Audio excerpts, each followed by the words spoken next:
11 தொகுதியிலும் வெற்றி பெற வேண்டும் என்ற இலக்கை அமைத்துக் கொண்டு அவரவர்கள் மனுக்களை தலைமைக் கழகத்திலே, குறிப்பாக அறிவாலயத்திலே மனுக்களை கொடுத்து கொண்டிருக்கிறோம். அந்த வகையில் திருவண்ணாமலை மாவட்டம் என்பது கழகத்தின் சார்பாக வடக்கு தெற்கு என்று பிரிக்கப்பட்டிருந்தாலும் வருவாய் மாவட்டத்தில் 8 தொகுதிகள் அடங்கியிருப்பதுதான் திருவண்ணாமலை மாவட்டம். அந்த திருவண்ணாமலை மாவட்டம்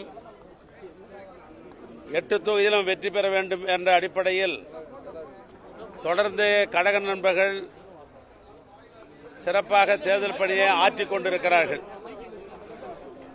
அதே நேரத்தில் அடியேன் கலைஞர் தொண்டனாக இருக்கிற நான் திருவண்ணாமலை சட்டமன்றத்தில் போட்டியிடுவதற்காக கழகத்தாருடைய வாழ்த்துக்களோடு இன்றைய தினம் நான் அறிவாலயத்தில் மனு செய்திருக்கிறேன். முதலமைச்சர் அவர்கள் அந்த தொகுதியில நிறுத்துவதற்கு எனக்கு ஆணையிட்டால் திராவிட முன்னேற்ற கழகத்தின் சார்பாக உதயசூரில் நின்று வெற்றி பெறுவதற்கு தயாராக களம் அமைந்திருக்கிறது. குறிப்பாக சொல்ல வேண்டும் என்று சொன்னால், திராவிட முன்னேற்ற கழகம் முதலாக 57 தேர்தலில் நின்ற பொழுது தமிழ்நாட்டிலே 15 சட்டமன்ற உறுப்பினர்கள் தான் அப்பொழுது தேர்தலில் வெற்றி பெற்றார்கள். அந்த 15 சட்டமன்ற உறுப்பினர்களில் திருவண்ணாமலை தொகுதி ஒன்று.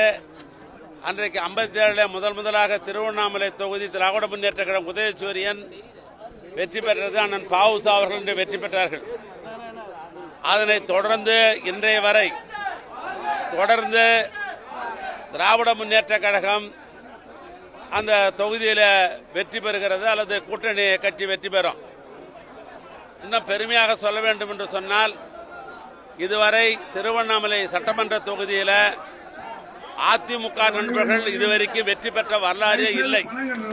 அப்படிப்பட்ட ஒரு தொகுதி. எனவே அந்த தொகுதியில்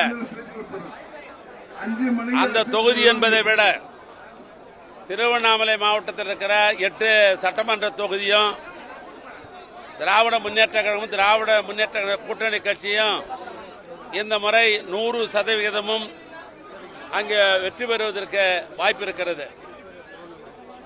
அது அந்நில் திருவண்ணாமலை மாவட்டத்தை ஒட்டிருக்கிற